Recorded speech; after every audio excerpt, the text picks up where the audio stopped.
the small, unassuming town of Willow Creek was not a place where extraordinary things happened. It was a quiet place of routine, where the greatest dramas were the occasional church bake sale disputes or a high school football team rivalry.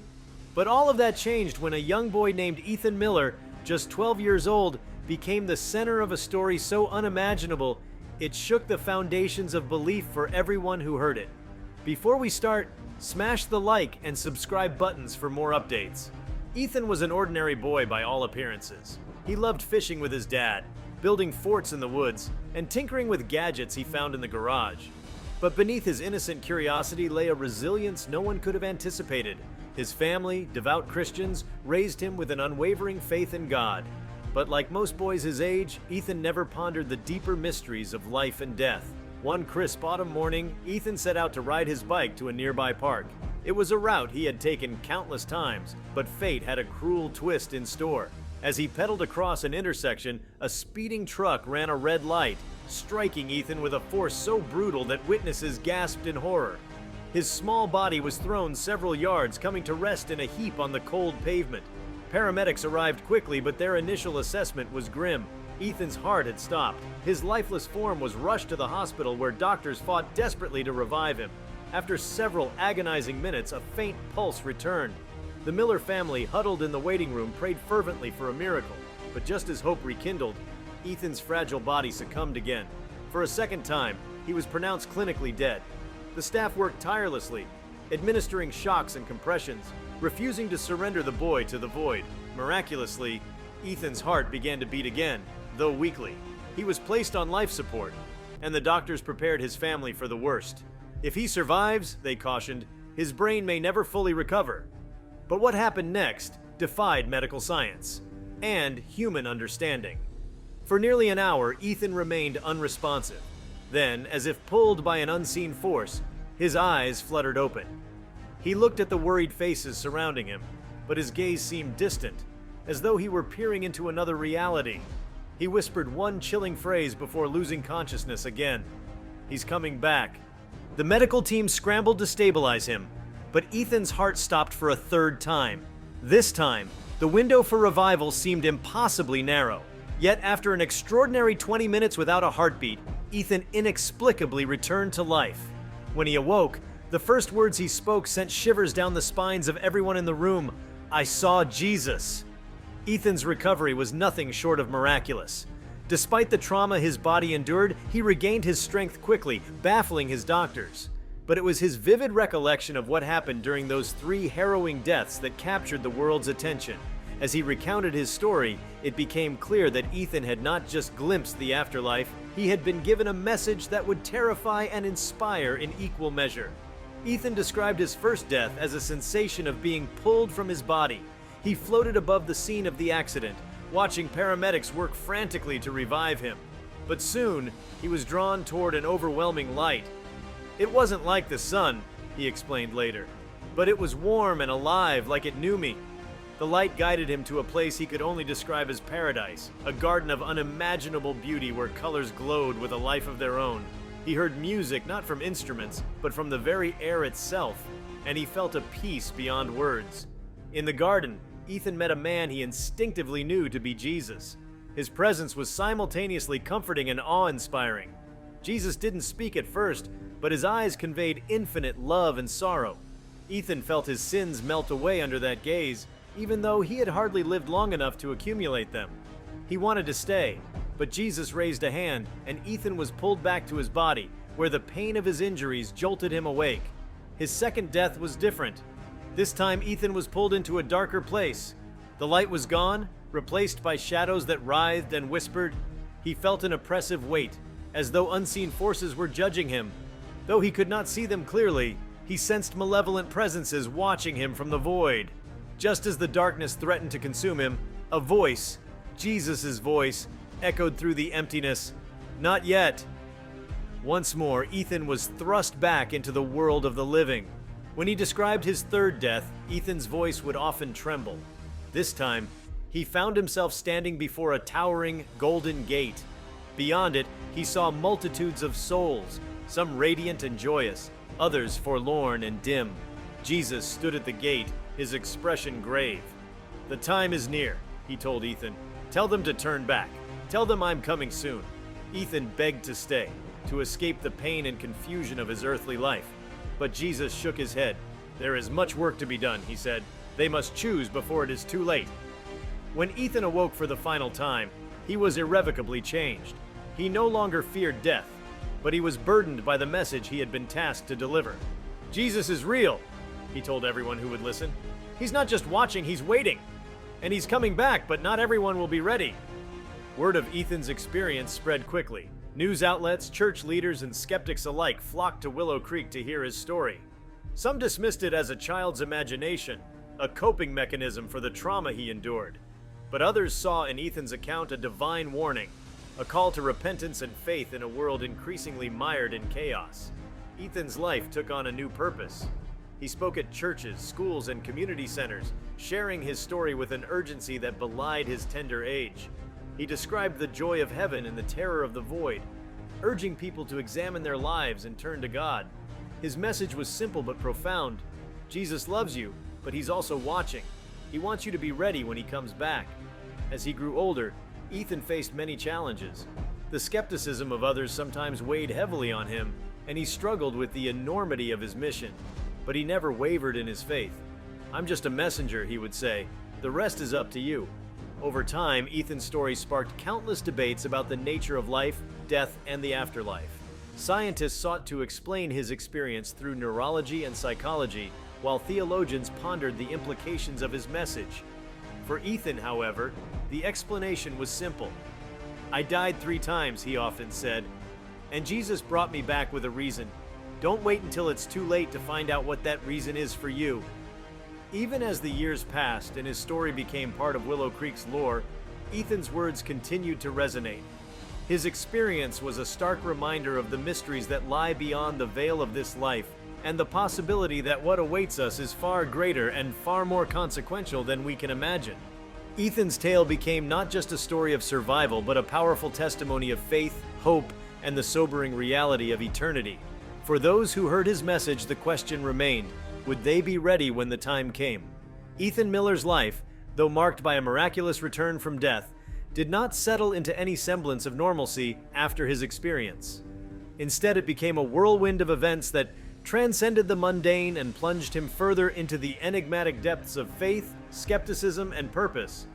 What Ethan experienced in the weeks, months, and years following his 3 resurrections became as extraordinary as the events that had thrust him into the spotlight.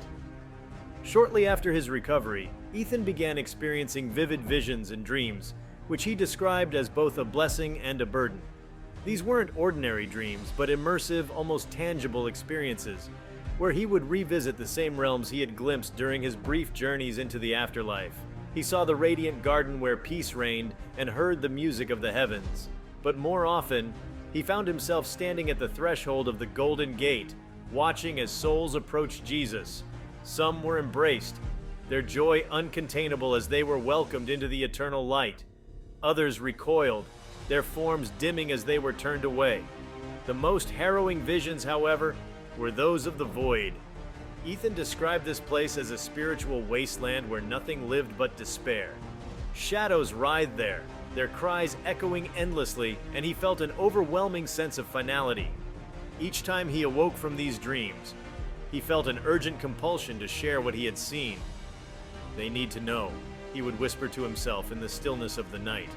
As Ethan grew older, he became more articulate, finding ways to translate these ineffable experiences into language that people could understand. He spoke with a clarity and depth that belied his youth, describing his visions in painstaking detail. One recurring theme in his revelations was the concept of choice, how every decision, no matter how small, contributed to the trajectory of a soul. "You don't wake up one day and find yourself in the void," he once explained during a talk at a local church. "It happens piece by piece, choice by choice, as you turn away from love, from truth, and from light. The same goes for heaven. It's not just a reward, it's the result of a life lived in harmony with God." Ethan's words sparked both fervent devotion and heated debates. Churches across the country invited him to speak, drawing record-breaking crowds. Many who heard him left with tears in their eyes, deeply moved by the boy who spoke as if he had walked hand in hand with the divine. Others, however, dismissed his accounts as the product of imagination or hallucination, fueled by the trauma of his accident. Psychologists attempted to rationalize Ethan's experiences, suggesting they might be the result of near-death brain activity or post-traumatic stress. But even the most skeptical found it difficult to explain the consistency and depth of his recollections. Ethan himself was unfazed by these attempts to discredit him. "I don't need everyone to believe me," he often said. "I just need them to listen. What they do with the message is up to them." Ethan's life at school was equally complicated. At first, his classmates treated him like a celebrity, hanging on his every word and pestering him with questions about the afterlife. "Did you see my grandma?" one girl asked tearfully. "Is she in heaven?" Others wanted to know if their favorite pets would be there too. Ethan answered as honestly as he could, often with a mix of comfort and caution. "Yes," he told the girl. "If your grandma had love in her heart, I'm sure she's in a beautiful place." To the boy asking about his dog, Ethan smiled. "I didn't see animals, but heaven is full of love, so I can't imagine it wouldn't have the things that make us happiest." Over time, however, the fascination waned, replaced by suspicion and envy. Rumors began to circulate that Ethan was lying for attention, or that his parents were exploiting his story for financial gain, even though they had steadfastly refused to monetize his experiences. Bullies targeted him, mocking his claims and calling him Crazy Ethan. But he bore these insults with a quiet dignity, often praying for his tormentors. "They don't understand," he told his mother one evening after school, "but maybe one day they will." The strain on Ethan's family was immense. His parents, deeply faithful themselves, supported his mission, but worried about the toll it was taking on him. His mother, Claire, would often sit by his bedside at night, watching as he tossed and turned in the grip of another vision. His father, Mark, struggled to shield him from the media frenzy and the weight of expectations placed upon his young shoulders. "He's just a boy," Mark would remind people. "Let him live his life." But Ethan couldn't simply return to a normal life. His visions became more urgent and detailed, often accompanied by what he described as messages from Jesus. These weren't long, elaborate instructions, but simple, profound truths that Ethan felt compelled to share. "Love one another," one message said, "not just in word, but in deed. The time is short." Another time, Ethan woke with tears streaming down his face. "He told me to tell them not to be afraid," he said, his voice trembling. "The world is going to shake, but they don't have to be afraid if they trust in him." As these messages grew more apocalyptic in tone, they began to draw attention from religious leaders, scholars, and even conspiracy theorists. Some hailed Ethan as a modern prophet, while others feared he was being manipulated by darker forces. Ethan himself rejected such grandiose labels. "I'm not a prophet," he insisted. "I'm just a kid who saw something incredible and was told to share it." The most controversial moment came when Ethan delivered a message he said was directly from Jesus. "Tell them to wake up. The hour is coming when the world will be tested. Those who build their lives on the truth will stand, but those who cling to lies will fall." This statement caused a media firestorm, with commentators debating its meaning and implications. Was Ethan predicting an apocalypse, a spiritual awakening, or was it simply the musings of an imaginative boy? Despite the scrutiny, Ethan remained steadfast. He began keeping a journal, documenting his dreams, visions, and thoughts in meticulous detail. These writings would later become the basis for a book, The Gate and the Void, which became an international bestseller. In it, Ethan described his experiences with an honesty and vulnerability that touched millions. "I'm not trying to scare anyone," he wrote in the introduction. "I just want people to know that this life isn't all there is, and what comes next depends on how we live now." As Ethan entered his teenage years, he faced the additional challenge of reconciling his extraordinary experiences with the ordinary struggles of adolescence. He wrestled with self-doubt, questioning why he had been chosen to bear such a heavy burden. He longed for the simplicity of his old life, before the accident, when his biggest worries were schoolwork and baseball practice. But whenever he felt overwhelmed, he would retreat to prayer, finding solace in the quiet assurance that he was not alone. By the time Ethan turned 18, his story had reached every corner of the globe.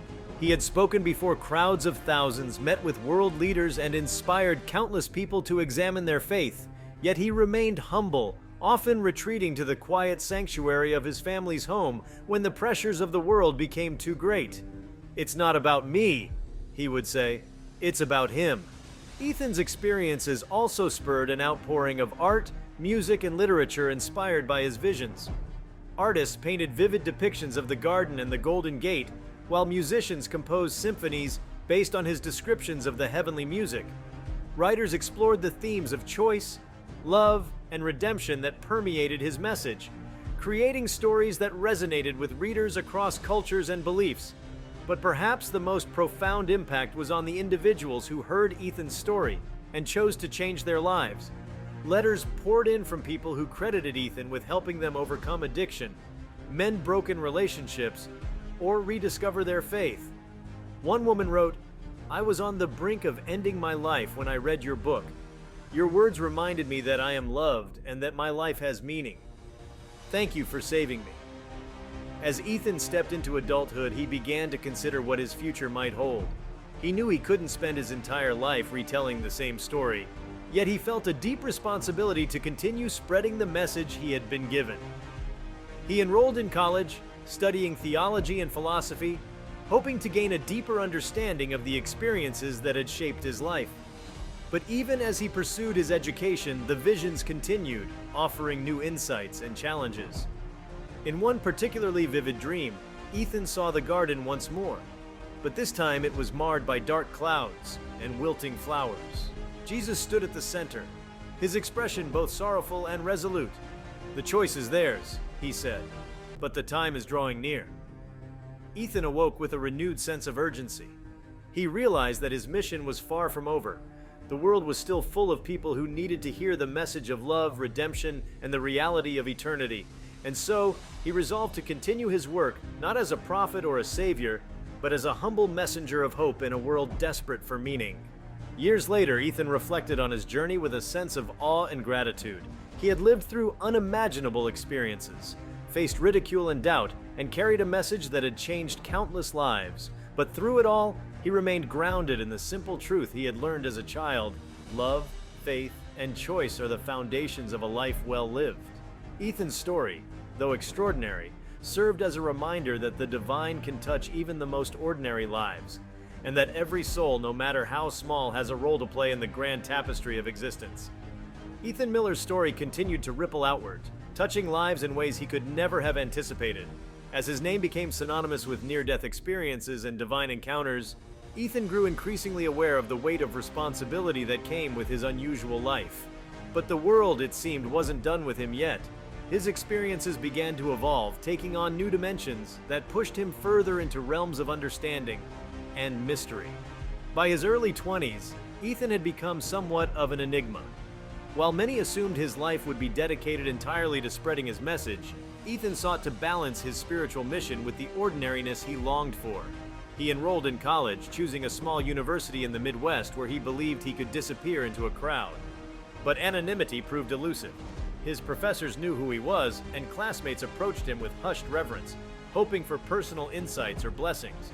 Despite the attention, Ethan was determined to live a grounded life. He chose to major in theology, immersing himself in the study of scripture, ancient languages, and the history of religion. For Ethan, this was not merely academic.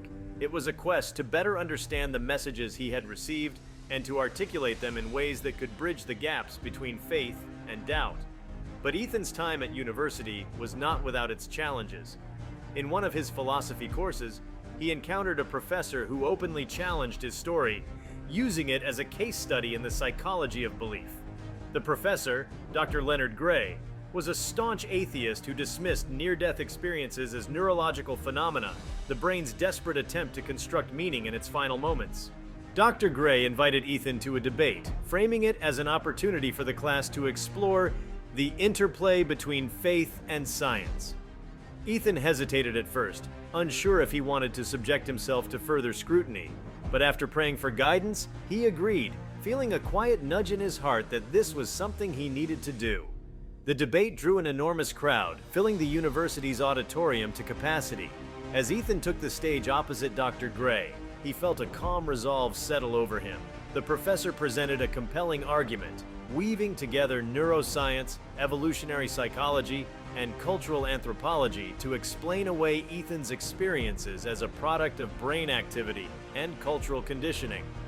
When it was Ethan's turn to speak, he didn't try to counter the professor's points with scientific evidence. Instead, he spoke from his heart, describing the profound peace he had felt in the garden, the weight of the void, and the clarity of Jesus' messages. "You can explain a sunset with physics and atmospheric conditions," he said, his voice steady. "But that doesn't mean it's not beautiful or that it doesn't move the soul. What I experienced wasn't just about what I saw or heard, it was about what I felt and how it changed me." The audience was captivated, and though Dr. Gray remained unconvinced, the debate left an indelible mark on those who attended. Ethan's humility and sincerity won over even some of the skeptics in the room, and he began to receive letters from students who said his words had inspired them to reevaluate their beliefs. As Ethan delved deeper into his studies, he also found himself drawn to the stories of others who claimed to have had near-death experiences. He began reaching out to people from different cultures and religious backgrounds, eager to understand how their encounters compared to his own. What he discovered was both surprising and enlightening. While the specifics of these experiences varied, certain patterns emerged: a journey through light or darkness, encounters with beings of immense love or judgment, and a profound sense of returning to a greater purpose. Ethan realized that these accounts, though filtered through different cultural lenses, pointed to universal truths about the human soul and its connection to the divine. One particular story stood out to him. It came from a man named Amir, who lived in a remote village in Pakistan. Amir had nearly drowned in a flood and claimed to have been taken to a place of radiant light where he met a figure he described as the teacher. The teacher, Amir said, showed him scenes of his life, highlighting moments of kindness and selfishness. "He told me that love is the only thing that lasts," Amir explained in a letter to Ethan. "Not the love we say with words, but the love we live with our actions." Ethan was struck by the parallels between Amir's experience and his own. Despite being raised in vastly different cultural and religious contexts, they had both encountered a divine presence that emphasized love, accountability, and choice. This realization deepened Ethan's conviction that his message wasn't confined to any one faith or tradition. "Truth," he often said, "is bigger than the boxes we try to put it in." By the time Ethan graduated from college, he had become a leading voice in the global conversation about life after death and the nature of the soul. He published a second book, The Universal Thread, which explored the commonalities in near-death experiences across cultures and religions. The book was met with widespread acclaim, earning praise from both religious leaders and secular scholars for its thoughtful, inclusive approach. But success did not shield Ethan from the emotional toll of his mission. The weight of the messages he carried, combined with the constant scrutiny of the public eye, often left him feeling isolated. Though he had a close circle of friends and a supportive family, Ethan longed for a deeper connection, someone who could truly understand the complexities of his journey. That connection came unexpectedly in the form of a young woman named Lila, a journalist who had been assigned to write a feature on him. Lila was intelligent, curious, and refreshingly skeptical, challenging Ethan in ways he hadn't anticipated. During their interviews, she asked probing questions, not just about his experiences, but about how they shaped his views on life, morality, and human connection. As their professional relationship blossomed into friendship, Ethan found himself opening up to Lila in ways he never had with anyone else. He shared not only his visions, but also his fears and doubts, his struggles with faith, and his longing for normalcy. Lila, in turn, shared her own journey, revealing that she had grown up in a strict religious household, but had drifted away from faith after a personal tragedy. Their conversations became a source of mutual growth and healing. Lila began to see Ethan not as a larger-than-life figure, but as a deeply human individual grappling with extraordinary circumstances. And Ethan, for the first time, felt truly seen, not as a messenger or a symbol, but as a person. Their friendship eventually blossomed into love, and they married in a quiet ceremony attended by close friends and family. Lila's presence in Ethan's life brought him a sense of grounding he hadn't felt in years. Together, they built a life that balanced his mission with the simple joys of marriage and family.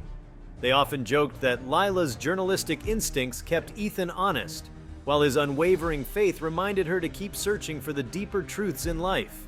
As the years went on, Ethan and Lila's partnership became a cornerstone of their shared work.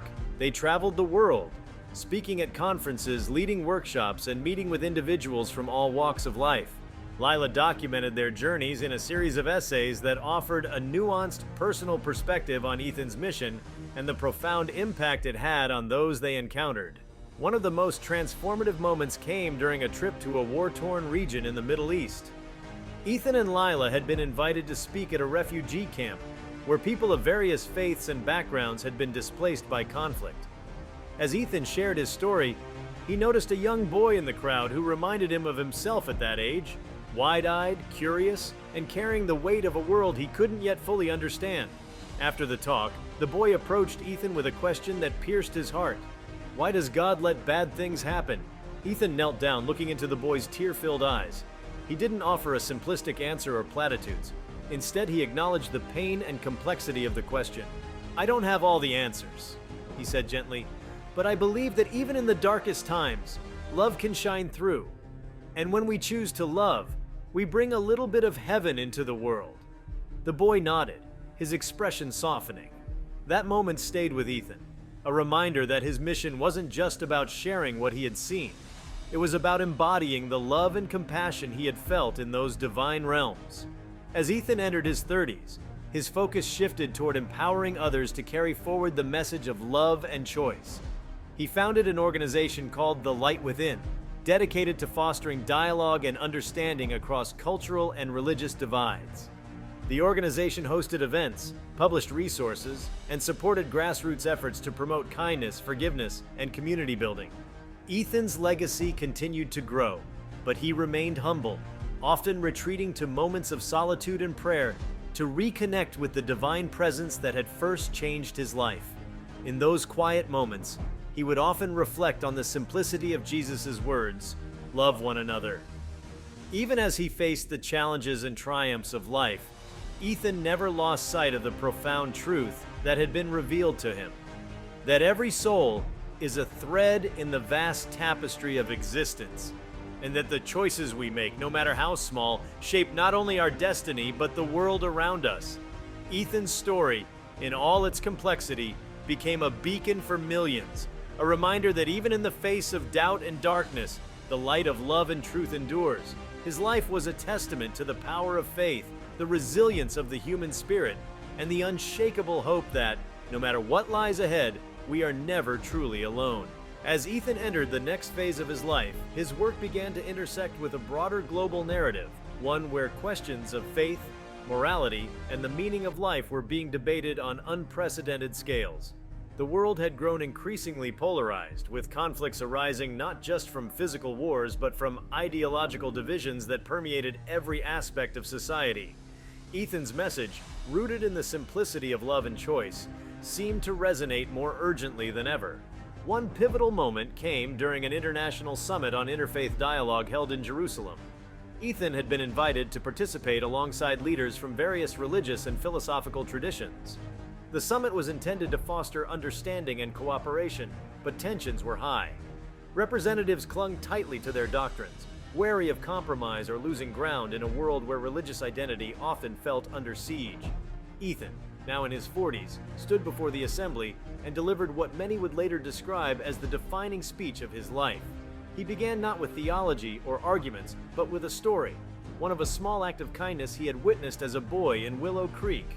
An elderly man had dropped his groceries, and a stranger helped him gather them, offering a smile and a few kind words.